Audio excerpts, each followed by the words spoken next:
네, 시사정담 3인 3색 8월 28일 시작하도록 하겠습니다. 오늘은 어제 전당대회에서 국민의당에서 안철수 대표가 당선되었습니다.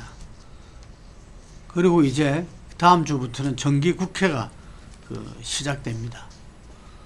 한편으로는 이런 가운데서 끊임없이 정계 개편 이야기는 정가에서 나돌고 있습니다. 이게 대해서 간단하게 짚어보도록 하겠습니다. 먼저 안철수 국민의당 대표가 51.09%로 1차에서 이 가반을 획득함에 따라서 당선되었습니다.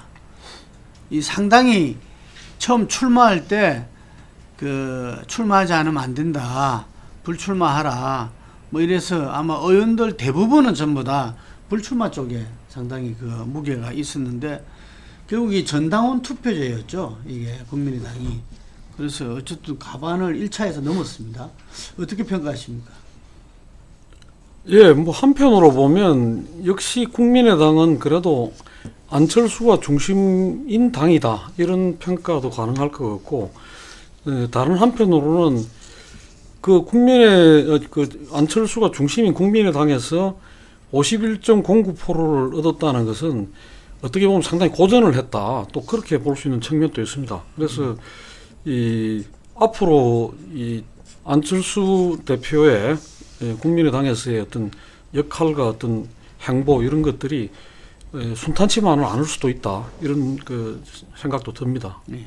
지난 대선 때 아마 경선에서는 75%로 당선이 됐는데 이번에는 어쨌든 51.09%고, 또 한편으로는 친한, 그러니까 안철수 지원으로 어쨌든 최고위원회 출마했던 이동섭 의원이, 현역 의원이죠. 24.64로 3위로서 낙선됐습니다. 1, 2위까지만 아마 최고위원이 되고 여성위원장, 청년위원장 이렇게 되는 모양인데 3위로서 낙선된 이 부분들은 좀 어쨌든 세력이 많이 좀 줄었다, 이래 볼 수 있겠네요. 어쨌든 이제 대선 득표율 20%라고 하는 것은 만만치 않은, 이제 그야말로 이렇게 대선에서 20%를 득표한 그 기반이라는 것은 만만치 않은 상황인데, 이제 그것을 계속 자기 자원으로 가져갔다면 뭐 이런 결과 이상은 나올 수가 있는데, 어쨌든 지난한 이제 대선 이후에 약 석 달이 넘는 과정 속에서 안 대표의 어떤 지지층에 대한 결속력, 이것은 많이 약화됐다, 뭐 이런 부분들도 뭐 함께 짚어질 수 있는 대목입니다. 수락 연설을 보면 상당히 이 선명 야당의 길을 강조했습니다. 그리고 현 정부의 어떤 오만 독선에 맞서 싸우겠다, 이런 정말 우리 엄중한 시절에 야당 당수의 어떤 이 연설을 보는 듯하게 지금 이 시점이 그런 시점인가, 굉장히 어떤 이 비상한 어떤 메시지를 좀 전한 것 같은데.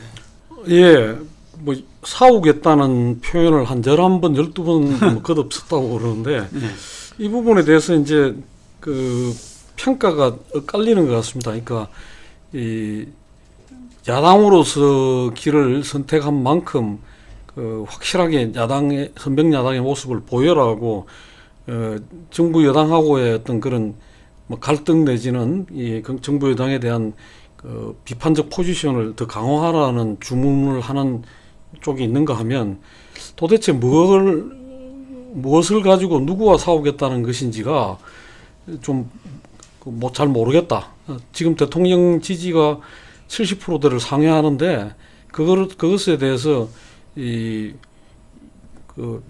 야당 대표로서 싸우겠다는 것이 국민하고 싸우겠다는 것이냐, 뭐 이런 식의 어떤 그런 부정적 인식도 있는 것 같습니다. 그리고 싸우겠다는 이야기와 더불어 가지고 자신이 내세운 어떤 정치 노선으로서의 실천적 중도 노선이라는 부분이 과연 어떤 실체를 가질 것인지, 이 대목도 이제 조금 상충되는 측면이 있죠. 실천적 중도 노선이라고 했을 때는 이제까지는 좀 지지할 것은 지지하고 또 반대할 것은 반대하는 이런 어떤 그런 지사 선택의 묘를 살리는 그런 거라고 볼 수 있는데, 노선상으로는 중도를 이야기를 하면서 또 스탠스는 아주 강경하게 그 정부 여당에 맞서는 그런 스탠스를 이야기하고 있기 때문에 구체적으로 그게 어떤 모습으로 나타날지 좀 지켜봐야 될 것 같습니다. 그 국민의당 이번 전당대회에서는 당의 정체성, 가치를 두고 이 경론이 벌어졌기 때문에 어떤 면에서 국민의당에서는 정말 필요한 어떤 논쟁이었다 이런 지적들도 있습니다. 그런데 금방 말씀하신 그 실천적 중도개혁 노선이 기존의 그 국민의당 창당의 어떤 근거였죠. 이렇게 기득권 양당 체제가 결국은 자기들만의 어떤 이해관계, 국민을 돌보지 못한다, 국민 중심이 아니다. 이래서 어떤 이 다당제 민주주의로서 이제는 국민을 위한 정치가 되어야 된다. 뭐 이렇게 이야기를 하고 있거든요. 지금 어쨌든 총선 이후에 대선에서도 이 문재인 대통령이 41.4% 그러니까 이 어찌 말하면 우리의 그 다당 체제를 좀 인정한 거 아니냐 이런 생각도 드는데요. 뭐 현재로서는 이렇게 선거가 이제 양대 진영으로 이제 쭉 선거가 이제 치러지도 오던 부분인데 현재로서는 이제 이번에는 5자 대결로 이루어지는데 40공사는 이렇게 문 후보가 다소 이렇게 앞서 나가는 우월한 지위에서 이제 각자가 자기가 선호하는 그러니까 선택적인 투표를 했다. 이것이 이제 대선 평가인데 실제 안철수 대표가 말한 것처럼 이렇게 양당제를 타파하고 양당제를 극복한 다당제 구도가 가능하냐? 이 부분들은 특히 이제 내년 지방선거에서 굉장히 중요한 대목들입니다. 그렇다고 봤을 때 이렇게 선명하게 이렇게 민주당과 정부 여당과 각을 세우고 간다면은 결국 자유한국당, 바른정당과 손을 잡는 연대의 모습이냐, 아니면 독자의 모습이냐? 제가 볼 때는 굉장히 이게 애매모호하고 어떻게 보면 반 문재인 정부의 어떤 연합이나 연대의 중심 헤게모니를 못 잡을 경우 또 도태될 수가 있기 때문에 이 어떤 부분에서는 현재 야권 내에 또 경쟁 구도도 굉장히 복잡해지는 그런 어떤 게임이 되고 있습니다. 이게 안철수 국민의당 대표가 정말 국민의당이 국민들이 바라는 또 필요한 그러한 그 제3당의 역할을 갖다가 제대로 해낼지 아니면은 기존에 이렇게 그 상호 간의 어떤 이 경쟁이나 자신들의 당리당략에 의해서 국민들을 갖다가 도의시한 어떤 정쟁의 길로만 가느냐 뭐 이런 부분에 대한 어떤 국민적인 평가 이 부분들이 당의 운명 그리고 안철수 대표의 운명을 가르지 않을까 싶습니다. 다음은 이런 그 가운데에서 이렇게 정계 개편에 대한 논의가 이렇게 이리저리 나오고 있습니다. 우선적으로는 보면은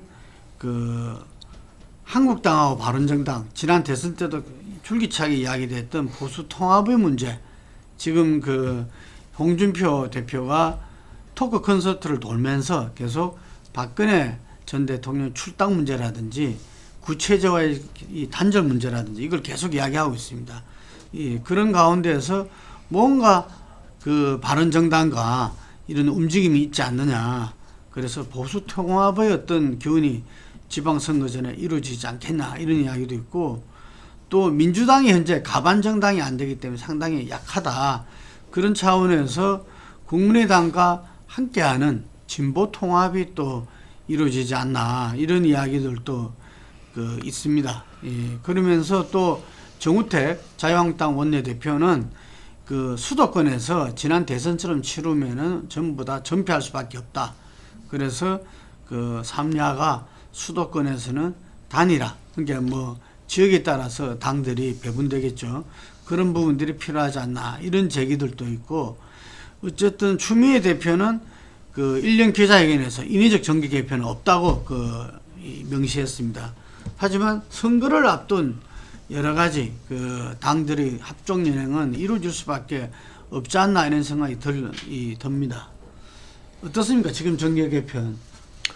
예, 뭐 각 당에서 나오는 이야기하고 또 이제 정치를 밖에서 바라보는 사람들 이야기하고 좀 차이가 있을 수 있다고 보는데요. 뭐 정계 개편에 대한 이야기들, 시나리오나 이야기들은 나올 수 있다고 봅니다만은 가정으로 본다면 가장 유력한 가능성이 있는 부분은 역시 이제 이 바른정당을 놓고 이 한국당이 그 협인력이 강하냐 아니면 국민의당하고 바른정당의 이해관계가 그 맞아떨어지는 접점이 생기느냐는 부분일 텐데요. 지금 이제 국민의당의 안철수 체제가 들어섰기 때문에 이 부분은 상당히 나름대로의 독자성과 어떤 자주적인 자기 어떤 그런 존립에 대한 그걸 강하게 내세울 수밖에 없다. 그렇게 봤을 때는 그러면서 바른정당 쪽하고의 연대 이런 정도까지는 생각을 하지 않겠나 싶은데 과연 안철수 대표가 대선으로까지 가는 과정이었으면 모르겠습니다만 지방선거를 앞두고 한국당하고까지 이렇게 손을 잡는 어떤 그런 만큼 보폭을 넓힐 수 있는 여지가 있겠냐? 그건 좀 어렵지 않겠나 그렇게 봐집니다.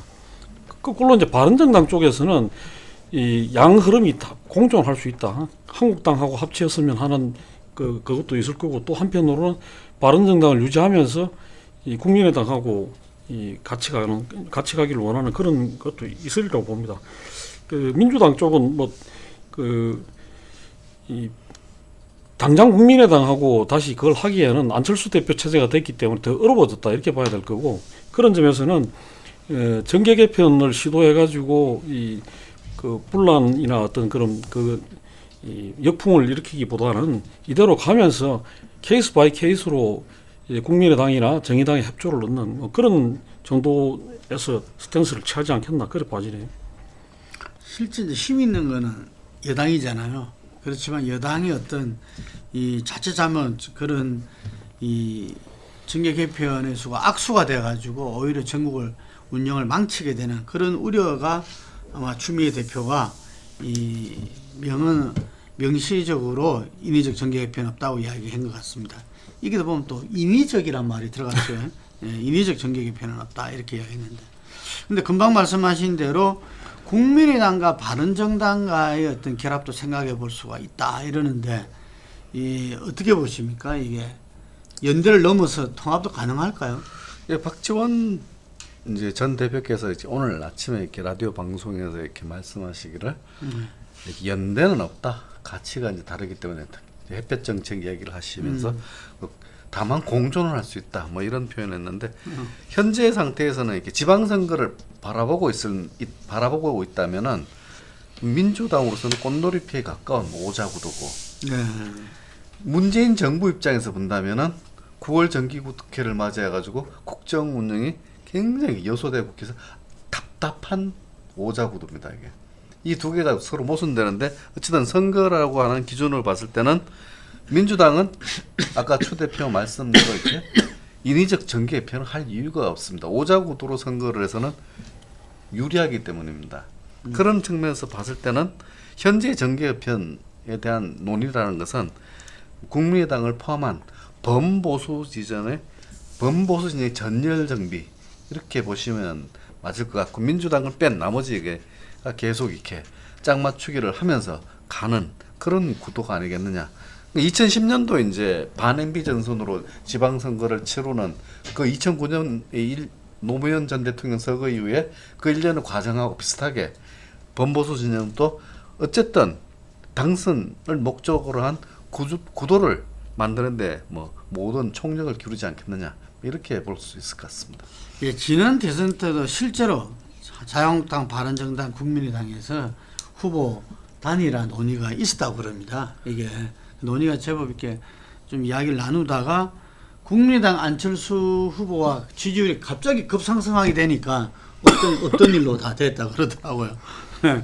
그런데 지금 어쨌든 간에 현재의 자유한국당, 바른정당, 국민의당 다들 그 지지율이 지금 10%, 뭐 5%, 뭐 4% 이렇게 나오는데 이렇게 해가지고는 이렇게 지방선거에서 전멸할 수밖에 없다라는 위기감은 나올 수밖에 없고 그런 부분들이 또 그 당으로서 사활을 걸고 어쨌든 지방선거에 임해야 되지 않겠나 이런 가운데서 이 논의는 계속적으로 나올 수밖에 없겠습니다. 앞으로도. 예, 그게 뭐 정계 개편이 됐든 네. 단일화가 됐든 아니면 또 이제 정책 공조 뭐 아까 말씀했던 또 연대나 통합 뭐 이렇게 됐든 뭐 여러 형태의 이야기들이 반복적으로 나오지 않겠냐. 왜냐하면 이 지지율이 크게 뭐 어떤 요동치고 변동이 있다면 어떤 한쪽으로 쏠림 현상이 생길 수 있는데 쉽게 그렇게 나타나지 않을 거고, 또 여당이 상당 기간 동안에 국회에서는 고전을 하더라도 지지율 자체에서는 크게 깨지지 않으리라고 보기 때문에 이런 현상은 반복되리라고 봐집니다. 어쨌든 뭐 선거는 구도다라고 하는 것이 이제 김대중 대통령의 이제 말씀처럼 선거에 임하는 정당으로서는 구도, 후보 구도를 어떻게 짜낼 것이냐, 이걸 가지고 특히 이제 뭐 민주당이야 지금 현재는 현 구도로 지속됐으면 좋겠지만은 나머지 3야당, 보수 3야당은 이 구도 자체를 변경시켜야 되는 그런 이제 중차대한 과제에 접해 있는 상태입니다. 예, 우리 정부장은 국민의당을 계속 범보수로 넣고 있네요. 보수라 했을 때는 이렇게 자유한국당과 바른정당으로 하고 범보수로 이렇게 칭할 때는 이렇게 국민의당을 포함. 그러니까 이게 범보수로 이제 오늘 정가변 이렇게 자유한국당 의원이 이렇게 김무성, 안철수, 정진석 이렇게 해서 모임을 갔을 때 어떻게 했냐 했을 때 범보수가 단결해야 된다 이런 이제 취지로 말했거든요. 그러니까 저도 이제 그게 막 범보수 이렇게 이제 볼 수 있지 않겠느냐. 예. 지금 어쨌든 안철수 그 대표가 전당대회에서 이렇게 당선되면서 5당이 이제 대표 체제가 다 정비됐어요. 비대위 체제가 이제 다 끝나고 그러면서 맞이하는 정기국회. 어째 말하면 문재인 정부의 어떤 문재인 대통령의 지지율이 고공행진을 계속하고 있는데 그러면서 이제 그 100대 개혁 과제 그 부분들이 91개가 다 국회에서 이 485개인가 법안으로 통과돼야 되는 문제가 생기는 거거든요. 그랬을 때 과연 5당 대표 체제가 이제 정비된 가운데에서 첫 번째 협치의 시험대, 그 문재인 개혁의 어떤 시험대가 지금 펼쳐지는 것 같은데, 이 뭐 정부 여당 입장에서는 만만치 않죠. 예, 상당히 지금 어느 하나 쉽게 넘어갈 수 있는 부분이 없습니다. 지금 이제 인사 문제들도 그렇고 또 지금 그 법안으로 처리해야 될 그 부분도 그렇고 쟁점들이 여러 가지가 이제 하나하나가 붙어 있기 때문에 또 이제 나중에 가서 예산안 같은 문제도 마찬가지로 야당이 상당히 이제 이 제동을 걸려고 들 거고 또 그럴 수밖에 없는 것이 지방선거에 이게 바로 이제 그 정기국회 결과가 반영이 될 거기 때문에 치열하게 힘겨루게 있지 않겠나 이렇게 봐집니다. 특히나 그 과정에서 이 민주당 입장에서는 이 엊그저께 이제 이제 그 당정청 연합 합동 어떤 결속을 다지는 전열 정비하는 그런 그게 있었죠. 그 자리에서 모처럼 협치를 강조하고 야당의 협조를 당부하는 그런 메시지도 나오고 하면서 아마 조금은 이 야당하고 이렇게 그 소통이나 협조를 좀 얻기 위한 노력들이 강화되지 않겠냐 그렇게 봐야 될 것 같습니다. 어떻습니까? 그 청와대에서는 그 현재 그 야당과의 협조 좀 낙관적으로 보고 있습니까? 아니면 굉장히 불안하게 보고 있습니까? 어쨌든 이렇게 그 의회 구도 자체에 대해서는 이렇게 만만치 않다 이렇게 보고 있는 것이고 이제 26일날 이제 당청 오찬 간담회에서 이제 문 대통령이 말씀하기를 당정청은 운명국독체라고 먼저 얘기를 하고 그다음에 야당과 협치에 나서겠다라고 이제 직접 얘기를 했습니다.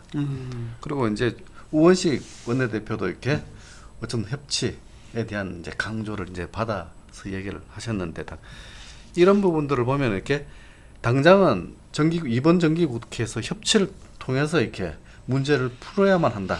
이 당위에는 다들 이렇게 필수라고 보고 거기에 따라 가지고 이제 구체적으로 이제 예산안 부분들도 있을 것이고 일자리 창출 예산안도 있을 것이고 다음에 이제 여러 법안들 있을 때 구체적으로 어떻게 이제 각 정당들과 그러니까 이제 3야 특히 이제 3야죠 정의당을 빼고 3야와 어떤 식으로 이렇게 협력을 하고 또 각을 세우고 어떤 방식으로 꾸릴 것인가 이런 부분들은 아직 머릿속으로만 상상할 따르면 이제 구체화된 건 아니다 이렇게 보여집니다.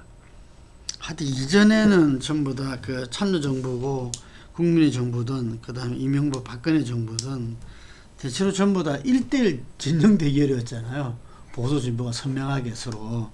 그런 가운데에서 어떤 여야는 정기국회에서 뭐 격렬하게 맞붙었고, 바로 그런 동물국회다 이런 것 때문에 이른바 선진화법으로 이제 또는 또 식물국회다 뭐 이렇게 되고 했었는데, 어쨌든 대통령 중심제에서 대통령으로서는 국회를 갖다가 이렇게 통해서 이 입법화를 통해서 정책 실행을 해나갈 수밖에 없기 때문에 상당히 그 어려움을 갖다 겪었던 것은 사실인 것 같습니다. 그런데 이게 다당제, 현재 말해서 그 오자구도 원내교섭은 그 4개 정당 간에서 그 야당이 좀 많아진 거잖아요. 근데 야당은 또 각각이 서로 나름대로 이 정체성과 가치를 가지고서 이 정책을 펼치고 있는데, 어쨌든 정부 여당에서도 현재 여당인 더불어민주당의 어떤 원식 원내대표를 중심으로 한 그 이 활약이라 그럴까요? 그 부분에 상당한 이렇게 그 이 정기국회에서의 그 문재인 개혁의 운명이 좌우되지 않겠나 보는데. 예, 일단은 뭐 그 국회에서 어떤 성과를 내고 어떤 결과물을 만들어야 되는 것은 그 여당의 어떤 책임이 큽니다. 그렇기 때문에 나름대로 어떤 최선의 노력을 하고 어떤 그런 전략도 짜고 할 것입니다만, 또 한편으로 보면 이 각 당이 노리는 게 조금씩 다를 수가 있죠. 그러니까 있기 때문에 바른정당 이해운 대표나 또 안철수 대표가 과연 이 지금 입으로 이야기하는 대로 그냥 그 막무가내로 반대만 할 수 있을 것이냐, 자기 지지층이라든가 당의 어떤 스탠스를 생각을 했을 때 그 일부 협조, 일부 반대 뭐 이런 식의 그 케이스 바이 케이스로 선택적으로 그걸 하지 않겠느냐. 반면에 이제 한국당의 정우택 그 대표 같은 경우나 홍준표 대표 같은 경우에는 강력하게 좀 자신들의 어떤 그런 적을 위해서, 그 입지를 위해서라도 맞서는 그런 그걸 취할 수밖에 없으리라고 보는데, 그러면서 이제 그 속에서 어느 선까지 어떻게 이제 그 연대가 형성이 되느냐에 따라 가지고, 만약에 국민의당까지 연대되는 부분은 일단은 선진화법까지는 못 가더라도 이제까지 봤듯이 법안이나 인사 문제가 통과는 될 수 있습니다. 근데 거기서 한 발 더 나가갖고 어떤 저것까지 되려면 이 선진화법까지를 하려고 하면 바른정당까지도 끌어들여야 된다. 정의당은 말할 것도 없고, 그렇기 때문에 그런 어떤 그런 그걸 놓고 계속적으로 밀고 당기기가 이루어지지 않겠느냐, 그렇게 봐야 될 것 같습니다. 그러니까 박지원 그 전 대표는 여당으로서 더불어민주당이 금방 말씀하신 어떤 개혁 입법을 갖다가 제대로 하기 위해서는 큰 틀의 어떤 국회 운영 전략이 나와야 되는 거 아니냐. 그래서 180석을 웃돌 수 있는 개혁 벨트를 만들어야 되는 거 아니냐, 이런 지적을 갖다가 했는데, 하여간에 이 전국 시대의 합종 연행처럼 이 전체적으로 이게 그 여야로 나눠 가지고 이렇게 그 대립되게 된다면 국회는 그 한 걸음도 나갈 수 없다, 뭐 이런 판단도 들거든요. 아까 이제 지방선거를 앞두고 이제 현재 오자구도 다당 구도가 이렇게 민주당한테 꽃놀이표다고 얘기했는데, 정기 국회 국면을 보면은 이렇게 자유한국당한테 사실상 반대 꽃놀이표입니다. 이게 실제 이제 진행되다 보면은 국민의당은 선도정당, 리딩 파티로서 이렇게 자기가 의사결정권을 끌고 갈 수 있겠다, 이런 일단 포부를 밝히고 있지만은 완강하게 현재 국회 선진화법이나 정당 구조를 봤을 때 100석의 어떤 자유한국당이 완강하게 버티면은 아무것도 할 수가 없습니다. 그 중간에 이렇게 바른정당과 국민의당이 존재하는데, 이 두 당이 과연 어떻게 자기 활로를 개척할 수 있느냐, 이런 부분들도 큰 관심사가 될 것 같습니다. 예. 추미애 대표는 어쨌든 당선된 안철수 대표의 협조를 기대한다는 이야기를 했습니다. 어쨌든 그 국민의당과 민주당, 그리고 바른정당, 그리고 이제 야당 그 자유한국당도 그 국민의 어떤 삶, 민생을 갖다가 도외시하고 발목 잡는 어떤 야당의 모습만을 했을 때는 절대 안 될 것이고, 그리고 그 여당도 지금까지의 어떤 이 기존의 이 정권의 여당처럼 어떤 오만과 독선에 의해서 자기만의 어떤 길을 고집한다면은 여소야대 상태에서 정기국회는 힘들고 어려울 수밖에 없다, 이런 생각이 들고요. 바로 이 정기국회의 성적표가 이 지방선거에서 각 당의 어떤 지지율로 반영되지 않을까 싶습니다. 오늘 여기까지 하겠습니다.